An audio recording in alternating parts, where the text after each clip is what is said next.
Okay. So yeah, so the question is to calculate the chi-squared value for this contingency table, and uh, so first you need to total the sums or sum of the rows and then sum of the columns. The total number of samples is 132. That is, if you sum the rows individually, you get 69 and 63. If you sum them up, you get 132. That will be the same as the sum of the columns. If I do sum this column with this column for this row, you get 54. For this row, 78. And if you sum them, you get 132. Now, to calculate your expected values, I have to divide, given that I see glucose lowered in 69 patients out of 132, what is my expected value for placebo for 54 in 54 patients? Okay, so I just assume that okay, blood glucose is lowered irrespective of you give them a drug or a placebo. That's 69 divided by 132. That's the expected probability, assuming no bias. So that's a probability that the placebo works. Sorry, the glucose is lowered. And in the placebo patients, you have to multiply that by 154. So 69 divided by 132 into 54 gives you 28.22. Similarly, for placebo, when the glucose was not lowered, you have to do 63 divided by 132. So this is the probability that glucose is not lowered at all. Into the placebo, how many people are giving placebo? 54. So that comes out to be 25. Likewise for this and this. Okay, under the influence of drug, what is the expected value when the glucose was lowered and glucose when it was not lowered? After getting expected, you just have to do the next thing, which is expected minus observed. So observed is what? This from the question, right? 24, 34. For each of these squares, you do expected, that is 28 minus 24, 28.2 minus 24, the whole square divided by 24. But here, since you have got a 2 cross 2 table, you have to do the Yates correction also. Okay. So the actual thing what you have to do is, I'm assuming everyone's hearing me. So with Yates correction, it is expected minus observed absolute value of that. Okay. Yates correct. I'll just write this.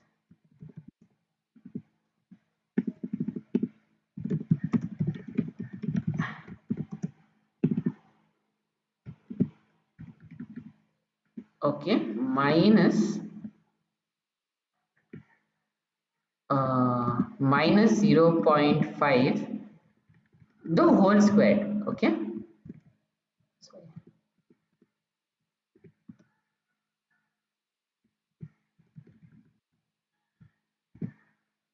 The whole square. Okay. So this is the Yates correction. Sorry, only this.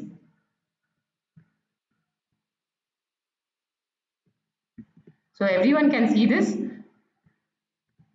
It is expected. Sorry.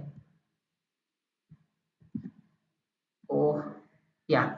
So you take the absolute value of expected minus observed and you subtract zero point 0.5 from that. That's your Yates correction. Why do you do this? Because when you have 2 cross 2, so chi-square again I told you at the beginning, right? It works well when you have continuous data, but here you have categorical data and just 2 cross 2. So it looks very discrete. So to make that correction, so you have to do some kind of correction so that the chi-square gives you good enough reliable values. So you subtract zero point 0.5 from that. How do you get this zero point 0.5? Don't ask me. It's a lot of math and there's a lot of approximation. Okay, but heuristically it said that if you do a minus zero point 0.5, it's a good enough correction, and then you can proceed with your chi-square test as usual. So after this, what I do is chi-squared is nothing but, for each thing, it is nothing but the summation of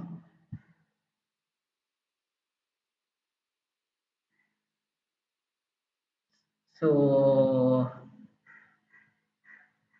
yeah, I just sorry.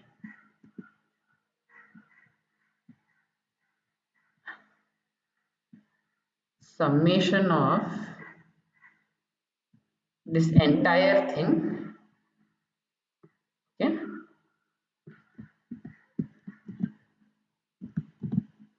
squared. You have to square this entire thing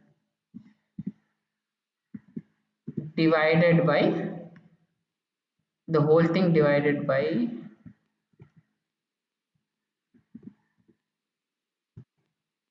E. So EI actually. So EI minus OI for each category. You have to do this. Yeah. I is basically your each sorry square here. So when you do that, so we have our expected, we have calculated that, we have our observed, which is this table. So for each of the squares, I do E my expected minus observed. That is, for example, for this uh, for for the first value under placebo and lower blood glucose area, I do sorry, yeah, I do 28.2 minus 24, absolute value of that will be around 4 point something, minus zero point 0.5, and then the square of that divided by your expected value, which is again 28.2. So for each of the squares, when I do that, I get these values. Okay, I get 0 0.4, 0 0.5, 0 0.3, 0 0.3, and when I sum them up, it's 1.745. That's my chi-squared value. Now you need to look up a table, chi-squared table, to see whether the chi-squared you have obtained, are the things independent or not. Okay. So to check for that, if they are not independent, that means placebo or drug has an effect. Okay. So chi-square table for a 2 cross table. So what are the degrees of freedom here? Just one, right? So 2 You said minus. something. You mentioned something about independence. Sorry, I didn't get that point. So chi-square test tells you whether your variables, your row and columns are independent Oh, or not. yeah. If Okay. they are dependent, that means drug lowers our glucose or Yeah. vice versa. Basically, Okay. uh, uh, So your degrees of freedom is 1 cross 1 because you have two categories of your outcome, that is lowered glucose or not lowered glucose. So that's 2 minus 1. And placebo and drug, again it's 2 minus 1, two categories. So 1 into 1 is basically just 1 degree of freedom. So chi-square table, if you look up just any chi-square table,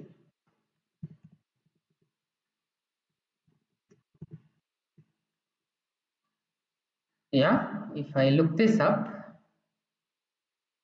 for 1 degree of freedom now, okay, no, not this. I just want this page. Open image in new tab. So yeah, for 1 degree of freedom for alpha level of 0.05, so this is alpha level of 0.05, it's 3.841. I see this is the alpha level of significance.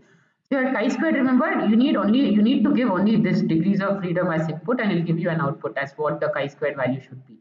So for 1 degree of freedom, it's 3.841. Our value is much lesser than that, 1.745. So basically they are independent.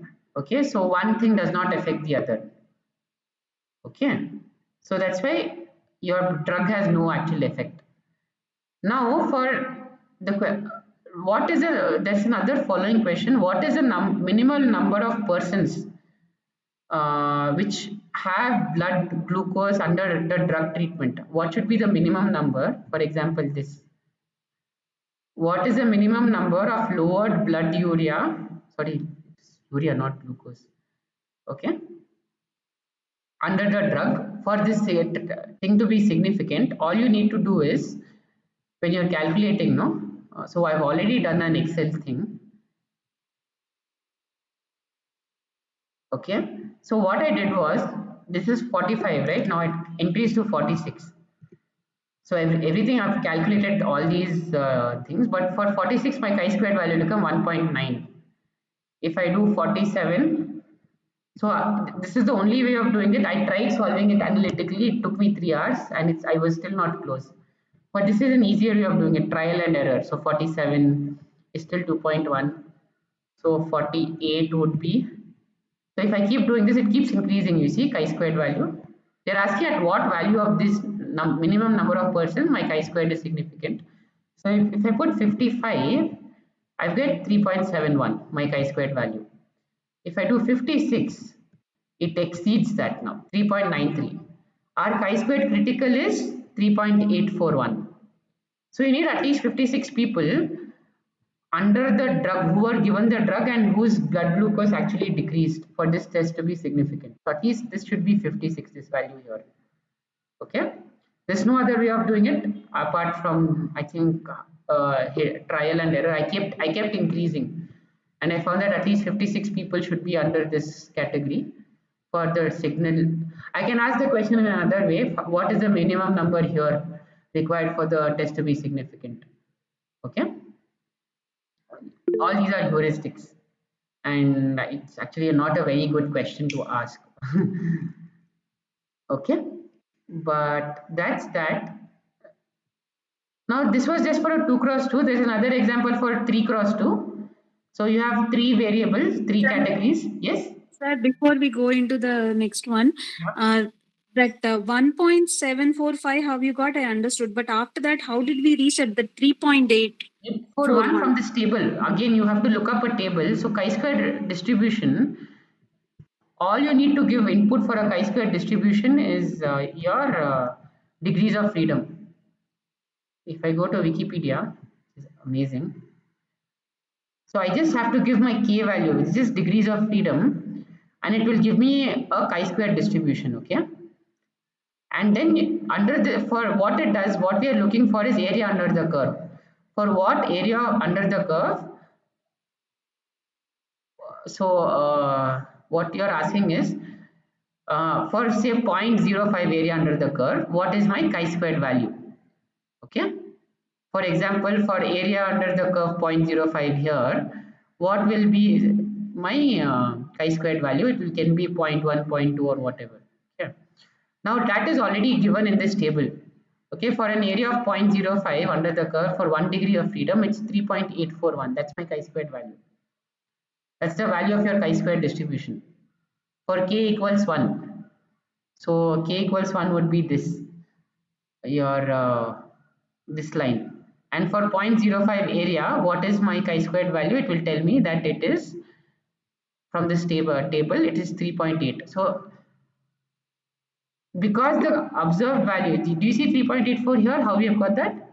For 0.05 significance. So this is area under the curve is just 0.05 under the chi-squared distribution. And what is the chi value there? It is 3.841. Okay, that's how we got. We know this, right? Degrees of freedom, 1 into 1. How did we get that? Number of rows in minus 1 into number of columns minus 1. Number of rows minus 1 is, we have 2 rows. So 2 minus 1 is 1. 2 columns, 2 minus 1 is 1. So 1 into 1 is 1. So 1 degree of freedom. And for 1 degree of freedom, for 0.05 significance, 3.841. That's how we got that. Yeah? Is I it, just had it. Yeah. is that clear? Yes, sir. Okay. I So just that's had a it. Yes, someone else? yeah, I had a doubt about this question that you just addressed about what is the minimum number of persons Yeah. uh, where we don't change the other numbers. I mean, naturally it will be difficult in the absence of Excel, as I was Yes, discussing yes, with. yes, yes. It's not a good question to ask, is what I said, because I Uh, tried doing without Excel, using uh, like analytically. You can write an algebraic equation for this. It is okay. very complicated to solve. And one thing, but there I wanted to know one thing. Even if we randomly just distribute, I mean, just substitute that number alone. One thing that happens is that the totals will change. Yes. The question says that we should not alter the other three numbers, namely what is given in Yeah, the. yeah, yeah. So if you see this, no, I'm not altering any number. Okay. So if I Okay. change In this that case, 45, my totals are also changing, right? uh, Because I'm okay. So not altering everything else. So my question is that totals can change, but Yes, yes, the yes. other numbers shouldn't change. Yeah, Okay. if other numbers don't change, then total will change, right? Because you're changing one number. Yeah, that's what I. There was a bit of confusion on that. I worked it out in such a way that I kept the totals constant and Yeah, added the thing. So that varied a bit from what we yeah, were doing today. So yeah, anyway, yeah, yeah. yeah. It's not a, I mean, yeah. I don't see any point, use of this in a practical way. Why would you do this? Uh, Okay, the next question was just a 3 cross 2. We did a 2 cross 2, now it's 3 cross 2. Here you don't need to do a Yates test because you have a 3. Actually, it depends, but it's just heuristic that 2 cross 2 you do a Yates correction. Anything greater than 2 cross 2 you don't. Okay, but actually it depends on your data. Some people will want you to do Yates correction here also. But in this question, they've asked us not to do the Yates correction. So our life becomes simpler. So this is our data, how it is, 13, all these are numbers. I calculate my row totals, column totals, and total number of variables is 104. can you enlarge it, please? Yes. Yeah. Yeah, yeah. So now I calculate my expected values, which is basically for this say column A, it is the total is 31. Okay. 31 minus by divided by 104, so that's the probability that you come under A. Now into 50, okay, because only those had the liked value. So when you do that, you get 14. For this B thing, it's 35 divided by 104 into 50. So like that, you get all the 6 values. These are your expected values. And then your because you don't do a Yates correction here, you can just do for each thing expected minus observed the whole square divided by the expected for each of these. For example, this is 14.9 minus 13, absolute value of that. If you don't take the absolute value also, it's fine because when you square it, you always get a positive number or 0. You can't get a negative number when you square anything. So yeah, so you get all these values expected minus observed the whole square divided by expected. You get all these points. So 6 values, you sum them up, it's 5.6. Okay. Now what are the degrees of freedom here? Anyone to look up on the chi-square table? Can someone tell me? Two. How to? Yeah, it will be two because Yes, it's 2 because you have 3 groups, 3 yeah, columns. So 3 minus 1 is 2. And and then 2 two things. So 2 rows. minus 1 is 1. So 2 into 1 is 2. Chi-square table, when you again look at same table, when we look it up, for 0.05 significance, for 2 it's 5.991. Okay. And R value is lesser than that, it's 5.6. So these you cannot say they are dependent on each other. So you can't, so the thing is they are unrelated. Okay. They are independent of each other. You can't say whether one ABC is related to whether it is A or B or C. You can't say one is more liked or disliked than the other, something like that. So likeness or dislikeness, it does not depend on what you give, A, B or C. That is the type of food formulation. Okay. So that's just, yeah, just tell you that these things are independent of each other, all the values. So that's how you do a simple chi-squared.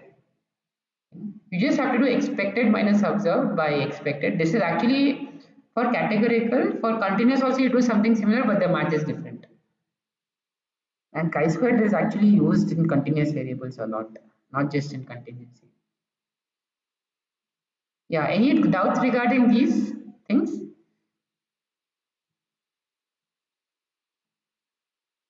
Weibull, it was not explained clearly, but if there are more problems that come in the next week, then we'll discuss that. It needs actually, you need to understand probability distribution functions to understand Weibull. You need to understand the gamma function actually. Okay? And Weibull is mostly used to determine when something will not stop functioning. So those things are modeled using Weibull distributions. Yeah, but we'll discuss that if it's relevant, becomes more relevant. It requires a lot, some extra time. Okay, so any questions regarding this class?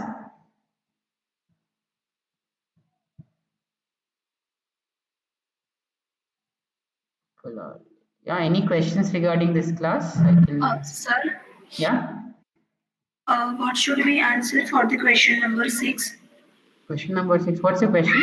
Oh, yeah, wait, wait, I have that. Question number 6 was, not this,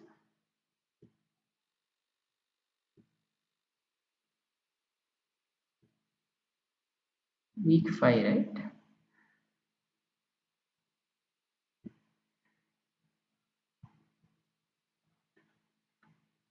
What is this?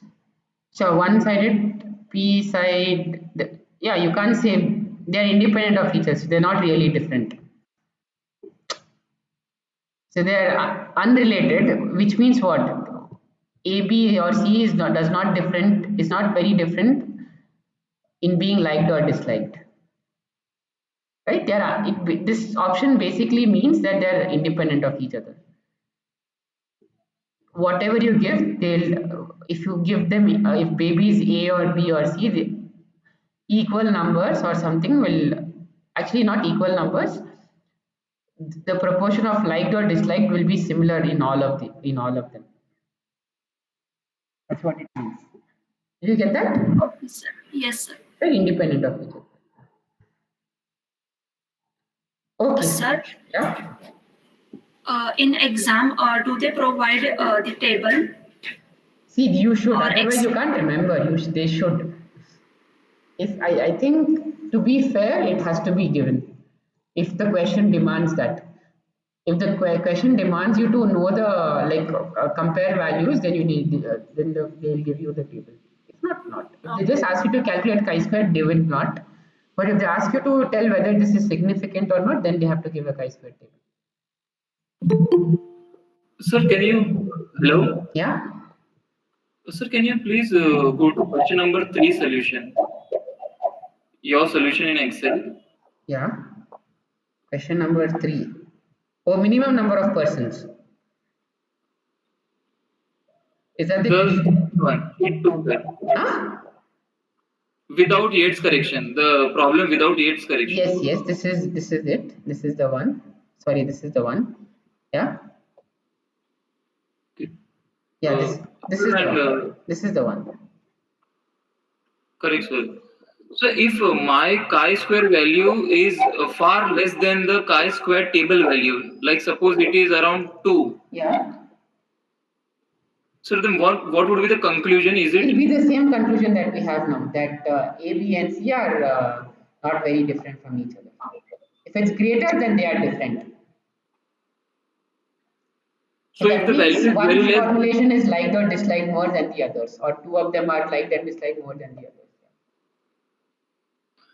Sorry, sir, can you please repeat again? So if it's less than whatever chi-squared value from the table that you have, that means A, B, and C are not different from each other.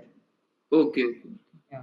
Otherwise, if they were greater, if your chi-square was greater, then B is maybe liked more than this than A or C, or B and C are liked more than A, something like that. Then you have to do other tests. And sir, if value is in hello, Yes, and sir, if the value is suppose 5.90, then sir, it's still it has to be greater than 5.99. okay, sir, Yeah. understood. Yeah, thank you very much. Okay. Even in terms of greater than, I just had a No, you query. can't do greater than lesser than here. You can't. You can just tell whether A is different from B. Huh. Yeah, you can't tell Now, from this. even if our calculated value, let's say if the table value is 5.99, Yeah. suppose you get an answer as 6. Yeah. Now, do you interpret it as greater than or No, equal no, to or? you just say that they are different. Then what you do is you actually go and calculate these proportions and you reason it out. Then you do effect sizes and things like that. Huh? Pardon? Then what you have to do is you can just say they are different. To say greater than or lesser than, you'll have to just compare the proportions directly. For example, if in A light is more than in B, you have to do 13 divided by whatever 31 is greater than 13 divided by 35 Ah, to know whether they're greater or lesser. Okay, yeah. but chi-squared will just tell you whether they're different or not.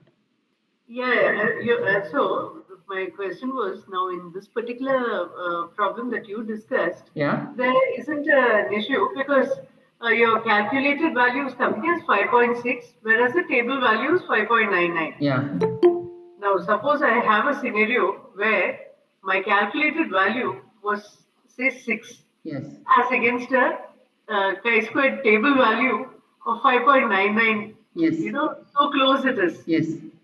So, how would the interpretation be? So, for example, then Marginal. yeah, it will be marginal, but then you'll have to compare something like effect size, or simply what you can do is it's Ah, it becomes field dependent one, and the second thing is you calculate just for actual proportions. You do 13 by suppose A is different from B, that's what you ah, get. So ah, then you do 13 divided by 31 and you ah, do 13 divided by 35 and you reason it out saying that it is so much greater, it's significant and greater ah. by some amount, and in your field if you think this is a good enough value, Okay.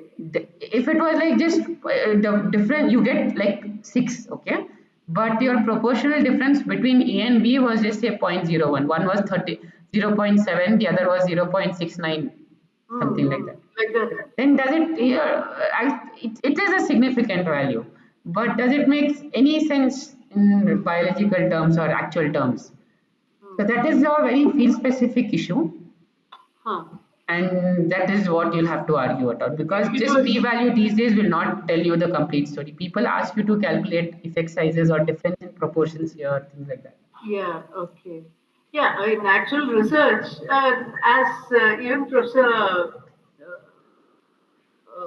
Mukesh Yes, Damble yes, was mentioning, yeah, you'll have to indicate that it's not, it shows some significance, but it's very marginal and yes, might require more number of studies perhaps or something like that. yeah, or just like it depends But then in an exam like this, where you have to select between four options, what do you do?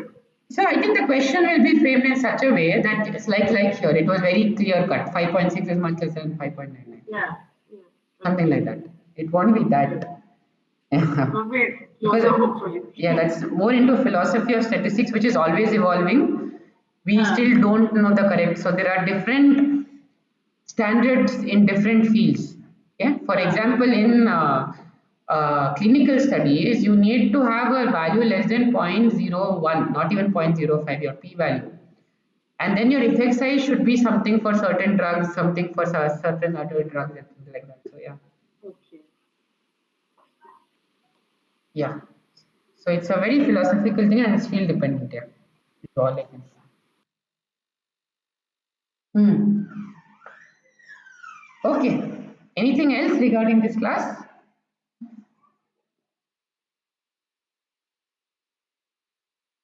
Yeah. No, sir, understood. Okay. If not, then we'll just end the class here and see you next week. I've written to them. If I hear back, I can let you know.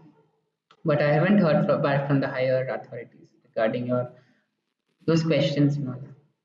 Okay, but it was a nice class. Thank you, everyone, and yeah, hopefully see you in the next Thank you, one. sir. Thank you, sir. Thank you so Thank you much. so much.